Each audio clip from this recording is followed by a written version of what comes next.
Баршаңызға қайырлы күн, менің құрметті көрермендерім. Менің арнама қош келдіңіздер. Мен бүгін сіздермен өте дәмді, өте жұмсақ, бір жасағаннан әдемі болып шығатын 4 түрлі хит пирогтың оригинал рецептімен бөліспекшімін. Сол үшін міндетті түрде осы видеоны соңына дейін қарап, өздеріңіздің жақын достарыңызбен бөлісуді ұмытпаңыздар. Өте дәмді болып шығатынына сенімдімін. Міндетті түрде жасап көріңіздер. Алғаш жасайтын пирогымыз лимон және апельсин дәмі қосылған пирог. Ол үшін ұн, қант ұнтағы және де қопсытқыш бөлме температурасындағы сары майымызды салып, барлығын жақсылап араластырып, осындай песочный тесто дайындаймыз. Оның үстіне жұмыртқаның сарысын ғана қосып, жұмсақ қамыр илейтін боламыз.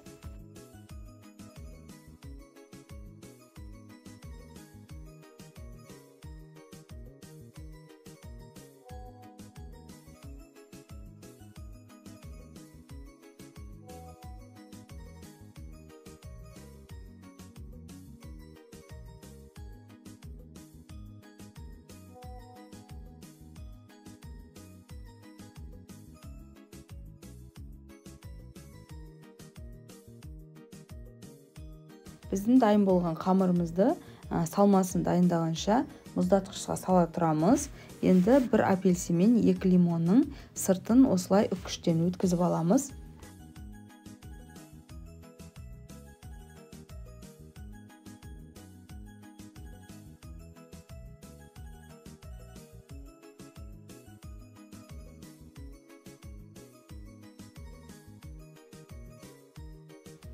Одан кейін біз апельсин мен лимонды осылай бөліктерге бөліп турап, сыртының қабығын осылай алып тастап, ішіндегі сүйектерінде бөлек алатын боламыз.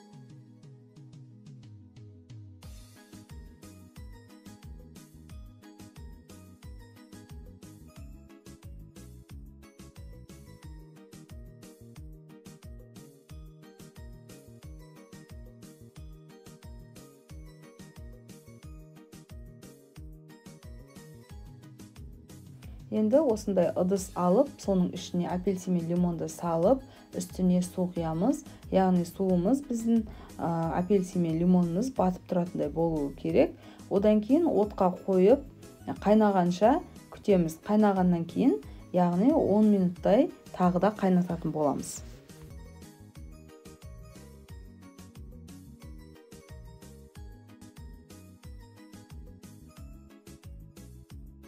Он минуттай қайнағаннан кейін оттан сөндіріп, салқындатуға қоямыз. Біздің лимон мен апельсиніміз салқындағанша қамырымызды осындай 22 немесе 24 диаметрлі ыдысқа жайып шығамыз. Шет-шетіне жиектер жасайтын боламыз. Жиектерін сәл жұқалау, астын қалыңырақ еткендеріңіз дұрыс.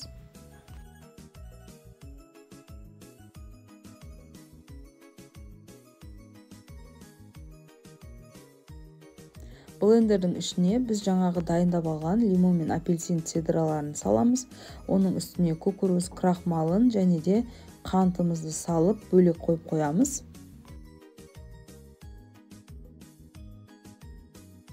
Енді жаңағы лимон мен апельсинді қайнатқан судың тек қана сиропын ғана осылай сүзгіден сүзіп аламыз, ал қоюларын бөлек алып қоямыз.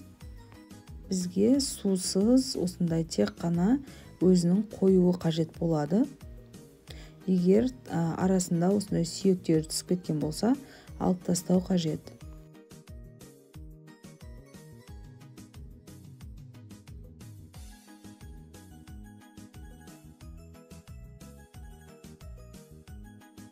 Енді осы қоюын жаңағы блендердің ішіне салып, барлығын жақсылап езіп алатын боламыз.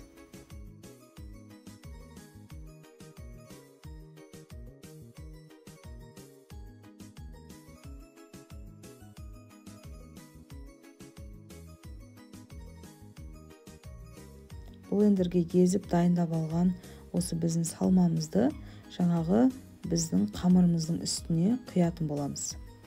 180 градуста 35 минутта духовкада пісіріп аламыз. Міне біздің пирогымыз дайын.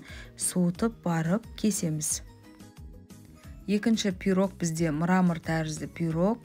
Бұл пирогты дайындау үшін бізге сүт, крахмал, қант қажет болады, және де жұмыртқа қажет болады. Енді осы сүтімізге қантымызбен кукуруз крахмалын араластырып барып саламыз. Егер олай салмасақ, бізде кукуруз крахмалы түйіршік болып қалуы мүмкін. Енді осының үстіне жұмыртқаның сарысын салып, барлығын жақсылап венчиктің көмегімен араластырып барып, отқа қойып, тағы да қайнатып, крем дайындайтын боламыз. Отқа қойғаннан кейін оттың астын міндетті түрде жай қойып, осылай венчиктің көмегімен үздіксіз араластыра отырып, қоюланғанша пісіріп аламыз. Одан кейін оттан алып суытамыз. Енді осындай бір штук лимонның цедрасын бөлек алып қойып, соғын біздің жаңағы креміміздің үстіне құятын боламыз. Осындай жаңағы таяқшаларын алып тастаймыз. Және де мына жерде видеоға түспей қалған осы жаңағы біз дайындаған заварной кремнің ішіне творог және қара шоколадты салдым. Енді барлығын блендермен жақсылап біркелкі болғанша езіп алатын боламыз.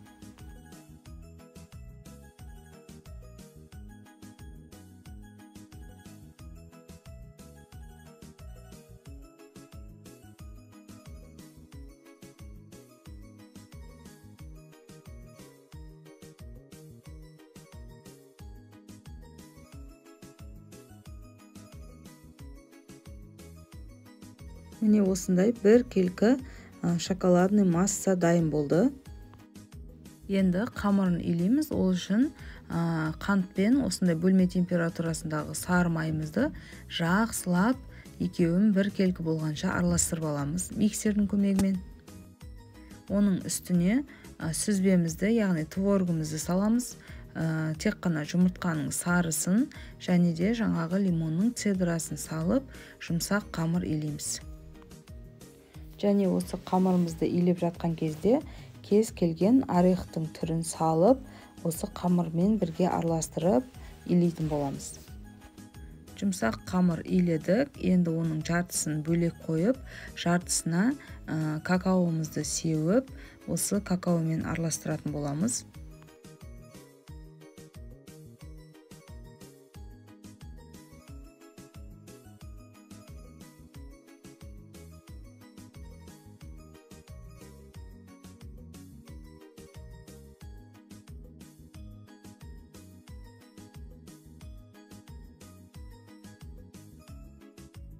Міне екі түрлі қамырымызды дайындап болдық. Енді осыны ыдысқа екеуін кезек-кезек бөліп араластыра отырып тастаймыз. Және де осы бөліктерге бөлінген қамырларымыздан әдемілеп қамырдың үстін басып, тағы да жиектерін шығарып, қамырымызды жайып аламыз.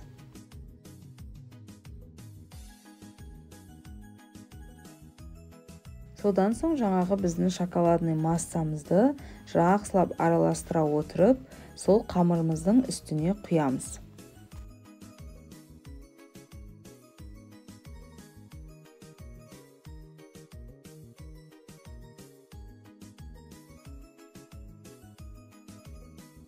Бетін жақсылап бір тегістеп шығамыз. Және бұл пирогты 170 градуста 30 минуттай шамамен пісіріп аламыз. Келесі пирог бізде восточный пирог с меренгой, немесе восточный пирог со сгущенкой деп те жатады. Осы пирогтың басқаша түрін жасайтын боламыз. Енді мен осы сметананың үстіне қопсытқышты салып, бөлек қойып қоямын. Одан кейін таза ыдысқа ұнымызды саламыз. Оның үстіне бөлме температурасындағы сары майымызды салып, екеуін жақсылап араластырып ұнтақ жасаймыз.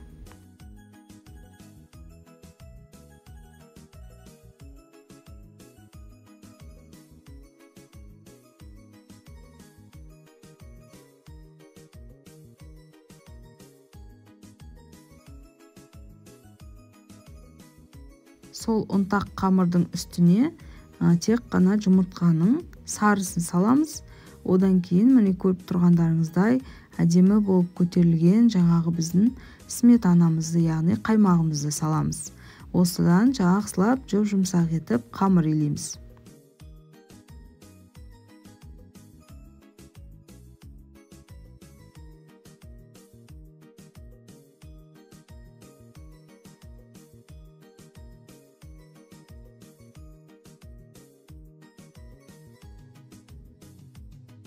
Дайын болған қамырымызды осылай ыдысқа салып, бетін жауып, мұздатқышқа қойып қоямыз.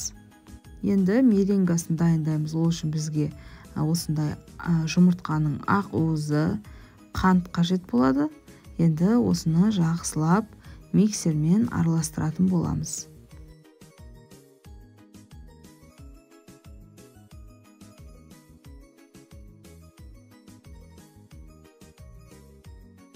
Мен алғашында осындай блендердің өзіне арналған ыдысқа араластырып алдым. Енді миксермен араластыру үшін бөлек ыдысқа құйып, миксердің көмегімен араластыратын боламын. Шамамен 15-20 минутта араластырдым. Дәл осылай әдемі болып көтеріледі және де өзінің формасын аздап ұстайтын болады. Сол кезге дейін осылай араластырасыздар.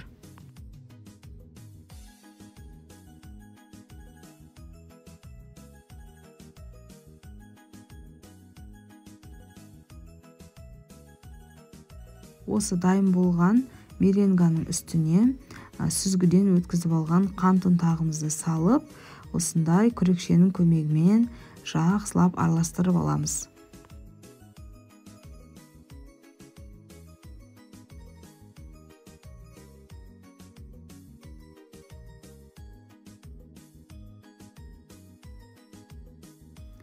Осы дайын болған меренганы бір бөлек қоя тұрамыз да, біздің жаңағы қамырымызға кірісеміз. Аздап қана бөлігін бөлек алып қоямыз. Ол бізге қазір пирогтың бетіне керек болады. Енді астындағы үлкен бөлігін жұқалау етіп, орташа жұқалықта жаятын боламыз.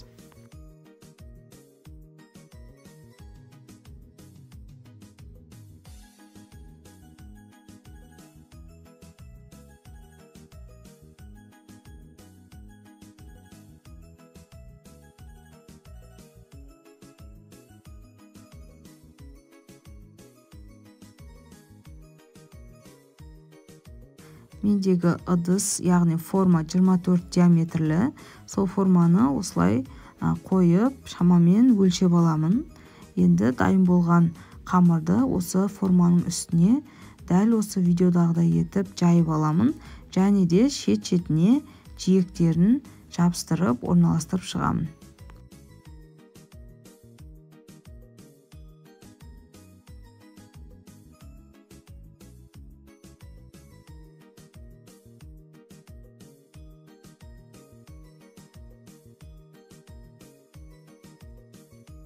Салмасына менде осындай грек жаңғағы, арахис, жүзім және де қара өрік, яғни чернослив. Черносливті осылай майдалап турап аламын.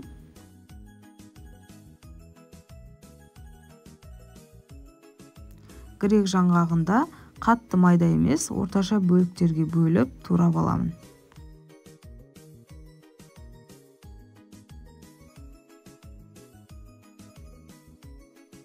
Енді барлығын бір ыдысқа салып, одан кейін осы араласқан біздің жүзім жаңғақтарымызды жаңағы біздің тестамыздың үстіне салып шығамыз. Грек жаңғағын қатты майда қылудың қажеті жоқ. Жеген кезде ауызға күтірлеп, сезіліп тұру қажет.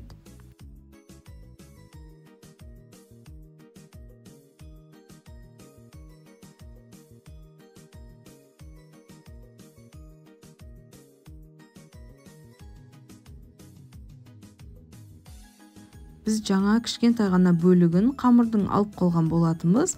Енді сол бөлігін өте жұқа етіп жайып аламыз.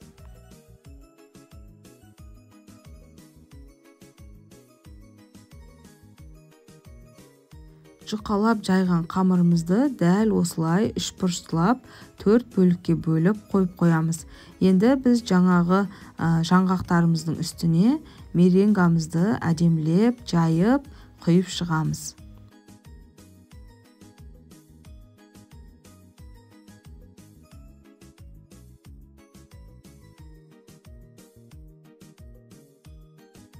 Енді осы меренгамыздың үстін жаңағы бөліктерге бөліп дайындап алған қамырымызбен кәдімгі көйлек секілді етіп, толқындатып жауып шығамыз.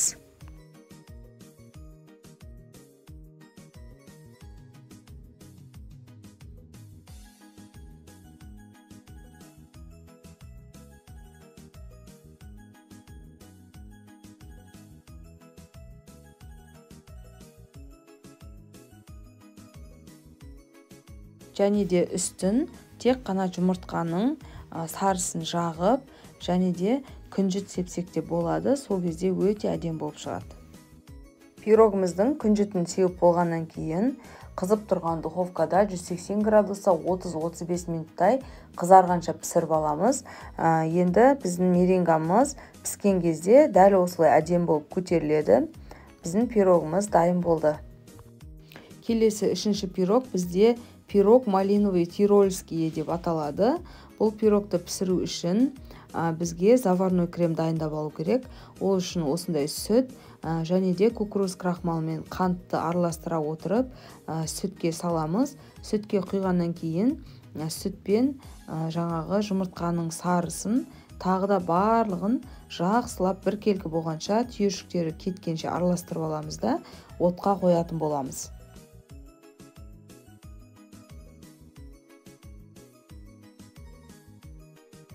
Отқа қойғаннан кейін газдың астын жай қойып, үздіксіз араластыра отырып, дәл осылай қою болғанша пісіріп аламыз.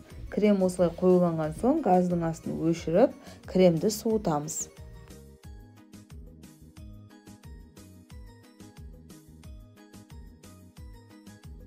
Енді осы кремнің үстіне сүзбемізді саламыз, және де малина немесе клубникамен араластырып, немесе тек қана малинаның өзін салсақ та болады. Енді барлығын блендердің көмегімен жақсылап езетін боламыз.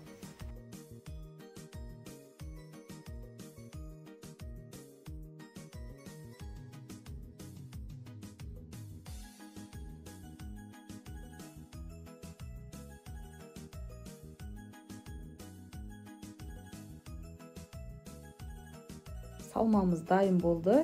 Енді қамырына кірісеміз. Қамырына осындай бөлме температурасындағы еріп тұрған сары май, оның үстіне қантымызды салып, миксердің көмегімен жақсылап араластырамыз.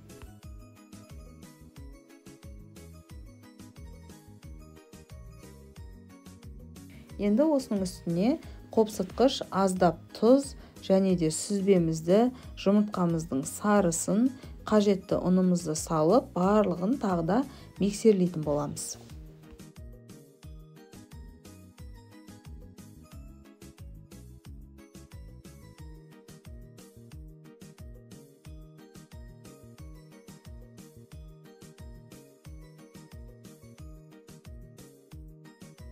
Барлығын миксерлеп болғаннан кейін мен осындай пістенің дәнін салдым. Негізінде кез келген орех, яғни дәннің түрін салсаңыздар болады. Асқабақтың дәнін де салуға болады, немесе грек жаңғағын салуға да болады. Өз қалауларыңыз бойынша сала бересіздер.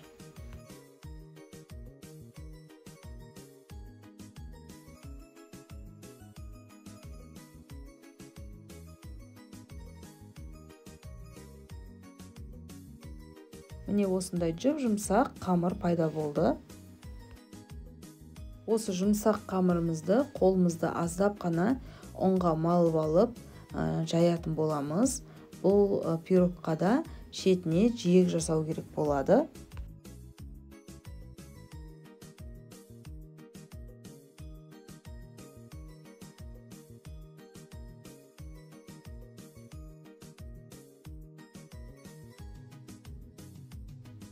Бұл пирогтың да ыдысы 24 диаметрлі. Енді ішіне жаңағы біз дайындап алған салмамызды салып, осылай әп-әдемі етіп тегістеп шығамыз.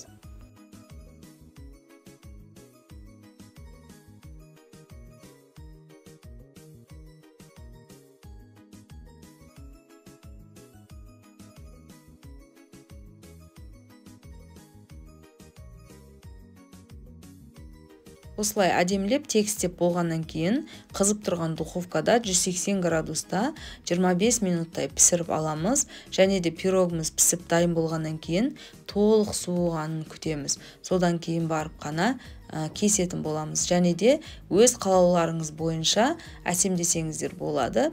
Менің видеом сіздерге егер ұнаса лайк басып, комментарий жазып, арнаға тіркелуді ұмытпаңыздар.